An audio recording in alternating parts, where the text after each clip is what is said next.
ඕවන් තෙවැනි මොලය YouTube නාලිකාව. මෙම වැඩසටහන අනුපිළිවෙලකට අනුව මා ඉදිරිපත් කිරීමෙන් අලුතින් නරඹන ඔබට පළමු වැඩසටහනේ සිටම නැරඹීමෙන් මේ පිළිබඳ නිවැරදි අවබෝධයක් ලබා ගැනීමට හැකි වේ. මෙය මාගේ 10 වන වැඩසටහන. 9 වන වැඩසටහනෙන් මා පුද්ගලයෙකුගේ තෙවැනි මොලයේ මතක ගබඩාවේ දත්ත සහ මතකයන් ප්‍රබල ලෙස ගබඩා වීම සහ පුද්ගලයෙකු මානසික රෝගියෙකු බවට පත්වන ක්‍රමවේදය විග්‍රහ කළා. මෙම වැඩසටහනෙන් මා පුද්ගලයෙකුගේ තෙවැනි මොලයේ මතක ගබඩාවේ ගබඩා වූ දත්ත සහ මතකයන් වලට අනුව පුද්ගලයෙකුට සිහිනයක් දකින ක්‍රමවේදය විග්‍රහ කිරීම සිදුවේ. පුද්ගලයෙකු දෛනික කටයුතු වල නිරත වීමේදී අනාගතය පිළිබඳව සැලසුම් කිරීමේදී එයට අදාළව තෙවැනි මොලයේ මතක ගබඩාවේ දත්ත සහ මතකයන් මතකයක් ලෙස තදින්ම ගබඩා වූ මතකයක් ලෙස ප්‍රබල ලෙස ගබඩා වූ මතකයක් ලෙස ගබඩා වීම සිදුවන අතර පුද්ගලයෙකු සාමාන්‍ය ආකාරයට අඩපණ වීමේදී හෙවත් නිදා ගැනීමේදී එම පුද්ගලයාගේ කුඩා මොලයේ සැලසුම් කිරීමේ ක්‍රියාවලියෙන් හෝ සියලුම ඉන්ද්‍රියන් ක්‍රියා කරමින් හෙවත් මෙහෙයවමින් දත්ත සහ මතකයන් තෙවැනි මොලයේ මතක ගබඩාවේ ගබඩා වීම හෝ ගබඩා කිරීම සිදු නොවන අතර මා කලින් සඳහන් කළ ආකාරයට එවැනි අවස්ථාවල කුඩා මොලය සහ ලොකු මොලය හරහා ඍජුවම දත්තයන් තෙවැනි මොලයේ මතක ගබඩාවේ ගබඩා වීම හෝ ගබඩා කිරීම සිදුවේ. පුද්ගලයෙකු සාමාන්‍ය ආකාරයට අඩපණ වීමේදී හෙවත් නිදා ගැනීමේදී එම පුද්ගලයා අඩපණ නොවූ කාලය තුළ හෙවත් සාමාන්‍ය ආකාරයට ක්‍රියා කළ කාලය තුළ දෛනික කටයුතු වලට අදාළව අනාගත සැලසුම් වලට අදාළව තෙවැනි මොලයේ මතක ගබඩාවේ මතකයක් ලෙස තදින්ම ගබඩා වූ මතකයක් ලෙස ප්‍රබල ලෙස ගබඩා වූ මතකයක් ලෙස ගබඩා වූ දත්ත සහ මතකයන් වලට සාපේක්ෂව තෙවැනි මොලයේ ශක්ති ගබඩාවේ ගබඩා වූ ශක්තිය උපයෝගී කරමින් හෝ තෙවැනි මොලයේ ශක්ති ගබඩාවේ ගබඩා වූ ශක්තිය උපයෝගී කරමින් ප්‍රබල වන හෝ ප්‍රබල කරන දත්ත සහ මතකයන් ශක්තියත් සමග තෙවැනි මොලයෙන් ලොකු මොලයට හෝ කුඩා මොලයට ලොකු මොලයට සහ කුඩා මොලයට නිකුත් වීමේදී එම ශක්තිය උපයෝගී කරමින් ලොකු මොලයේ කුඩා මොලයේ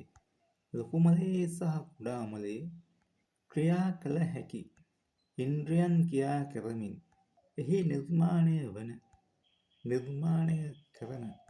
සැලසුම හෝ ක්‍රියාවලිය සිහිනයක් ලෙස මා හඳුන්වයි.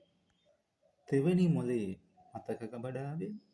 ප්‍රබල වී ශක්තියත් සමග ලොකු මොලයට දත්ත සහ මතකයන් නිකුත් වීමේදී එම අවස්ථාවේදී අඩපණ වූ ඉන්ද්‍රියන් වලට එම ශක්තිය නිකුත් කරමින් ක්‍රියා කළ හැකි ඉන්ද්‍රියන් පමණක් ක්‍රියා කරමින් එයට අදාළ ප්‍රකාශයන් ප්‍රකාශ කිරීමේදී එම ප්‍රකාශයන් පැහැදිලි හෝ අපැහැදිලි ප්‍රකාශයන් බවට පත්වේ. තෙවැනි මොලයේ මතක ගබඩාවේ එලෙස ප්‍රබල වන දත්ත සහ මතකයන් ශක්තියත් සමග කුඩා මොලයට නිකුත් වීමේදී එම දත්ත සහ මතකයන් වලට අනුව කුඩා මොලයේ ක්‍රියා කළ හැකි ඉන්ද්‍රියන් පමණක් ක්‍රියා කරමින් එම දත්ත සහ මතකයන් වලට අනුව නිර්මාණය වන සැලසුම හෙවත් සිහිනය කුඩා මොලයේ නිර්මාණය වීම සිදුවේ. කුඩා මොලයට එලෙස නිකුත් වන ශක්තියෙන් විශාල ප්‍රමාණයක් හෝ සියලුම ශක්තිය ක්ෂය කරමින් නිර්මාණය වන සිහිනයට එලෙස ක්ෂය කළ ශක්තියට සාපේක්ෂව තෙවැනි මොලයේ ශක්ති ගබඩාවෙන් ශක්තිය යොදවමින් එම දත්ත තෙවැනි මොලයේ මතක ගබඩාවේ ගබඩා කිරීමෙන් එම සිහිනය තෙවැනි මොලයේ මතක ගබඩාවේ මතකයක් ලෙස ගබඩා නොවී තදින්ම ගබඩා වූ මතකයක් ලෙස ප්‍රබල ලෙස ගබඩා වූ මතකයක් ලෙස ගබඩා වීමෙන් එම පුද්ගලයා සාමාන්‍ය මට්ටමට පත්වීමෙන් පසු හෙවත් අවදි වීමෙන් පසු එම සිහිනයට අදාළ ක්‍රියාව මතකයක් ලෙස ලබා ගැනීමට හැකි වේ. කුඩා මොලයේ නිර්මාණය වන සිහිනයන්ගෙන් විශාල ප්‍රතිශතයක් නැවත මතකයක් ලෙස ලබා ගැනීමට හැකි වුවද ලොකු මොලයේ නිර්මාණය වන සිහිනයන් නැවත මතකයක් ලෙස ලබා ගැනීමට නොහැකි වීම සිදුවේ. එයට හේතුව තෙවැනි මොලයෙන් කුඩා මොලයට නිකුත් කරන ශක්තිය 100%ක්ම උපයෝගී කරමින් හෙවත් ක්ෂය කරමින් එම සිහිනය නිර්මාණය වීමෙන් එයට සාපේක්ෂව ශක්තියක් තෙවැනි මොලයෙන් යෙදවෙමින් සිහිනයට අදාළ දත්ත තෙවැනි මොලයේ මතක ගබඩාවේ තදින්ම ගබඩා වූ මතකයක් ලෙස ප්‍රබල ලෙස ගබඩා වූ මතකයක් ලෙස ගබඩා වීම හෝ ගබඩා කිරීම සිදුවන අතර මතකයක් ලෙස එම දත්ත තෙවැනි මොලයේ මතක ගබඩාවේ ඉතා අවම මට්ටමින් ගබඩා වීමෙන් කුඩා මොලයේ නිර්මාණය වන සිහින ඉතා ඉහළ ප්‍රතිශතයක් නැවත සිහිනයක් ලෙස ලබා ගැනීමට හැකිවන අතර සිහිනයට අදාළ දත්ත සමග ලොකු මොලයට නිකුත් කරන ශක්තියෙන් විශාල ප්‍රතිශතයක් විශ්වයට නිකුත් වී ඉතා අවම ශක්ති ප්‍රමාණයක් ක්ෂය කරමින් එයට අදාළ ප්‍රකාශයන් ප්‍රකාශ වීමෙන් එයට සාපේක්ෂව තෙවැනි මොලයෙන් ඉතා අවම ශක්තියක් එම දත්තවලට යොදවමින් එම දත්ත තෙවැනි මොලයේ මතක ගබඩාවේ තදින්ම ගබඩා වූ මතකයක් ලෙස ප්‍රබල ලෙස ගබඩා වූ මතකයක් ලෙස ගබඩා නොකර මතකයක් ලෙස ගබඩා කිරීමෙන්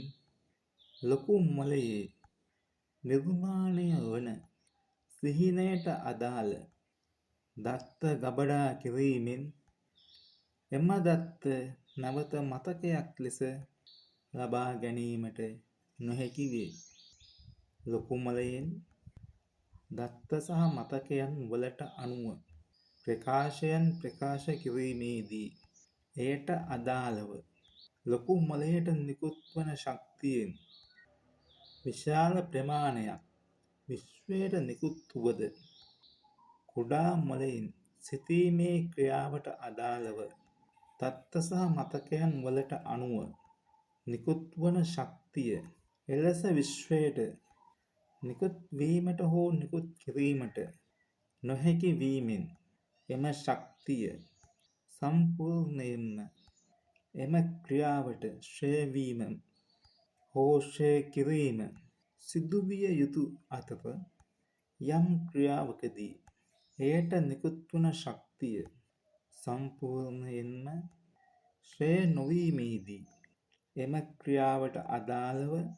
යම් ඉන්ද්‍රියකට හෝ ඉන්ද්‍රියන් වලට අමතර ශක්තිය නිකුත් කරමින් සියලුම ශක්තිය ක්ෂය කිරීම සිදුවේ. පුද්ගලයෙකුට සිහිනයක් දැකීමේදී එයට අදාළ සැලසුමට කුඩා මොළයට නිකුත් වන ශක්තියෙන් යම් ප්‍රමාණයක් ක්ෂය නොවීමේදී එම ශක්තිය එම අවස්ථාවේදී ඉන්ද්‍රියකට හෝ ඉන්ද්‍රියන් වලට නිකුත් කිරීමෙන් එම පුද්ගලයා අඩපණව සිටීමේදී ඔහුගේ අත් කකුල් වැනි ඉන්ද්‍රියන් චලනය කිරීම සිදුවන අතර අභ්‍යන්තර ප්‍රබල ඉන්ද්‍රියන් වන හෘදය, පෙනහළු වැනි ඉන්ද්‍රියන් වලට එම අමතර ශක්තිය නිකුත් වීමෙන් එම ඉන්ද්‍රියන් අධික වේගයෙන් ක්‍රියා කිරීම සිදුවේ. පුද්ගලයෙකු සිහිනයක් දැකීමේදී එන සිහිනයට අදාළව ප්‍රකාශයන් මතකයට ලක්වන අතර මා කලින් සඳහන් කළ ආකාරයට ලොකු මොළයෙන් ක්‍රියා කරන ඉන්ද්‍රියන් ක්‍රියා කරමින් හෙවත් මෙහෙයවමින් එවැනි අවස්ථාවක ලබා ගන්නා தත්ත්වයන් මතකයක් ලෙස ලබා ගැනීමට නොහැකි අතර කුඩා මොළයේ නිර්මාණය වන සැලසුමට හෙවත් සිහිනයට අදාළ ක්‍රියාවේ සිදුවන ක්‍රියාවක් ලෙස මෙම ක්‍රියාව හැඳින්විය හැකිය. පුද්ගලයෙකු මෙම ආත්මයට කිසිදු ආකාරයකට කිසිදු ක්‍රමවේදයකට අදාළ නොවන ආකාරයේ ක්‍රියාවකට අදාළ තත්ත්ව සහ මතකයන් වලට අනුව සිහිනයන් වලට පුද්ගලයන් මුහුණ දෙන අවස්ථා දක්නට ලැබේ. මිය යෑමට ලක් නොවන තෙවැනි මොළයේ මතක ගබඩාවේ පළමු ආත්මයේ සිට මෙම ආත්මයට පෙර ආත්මය දක්වා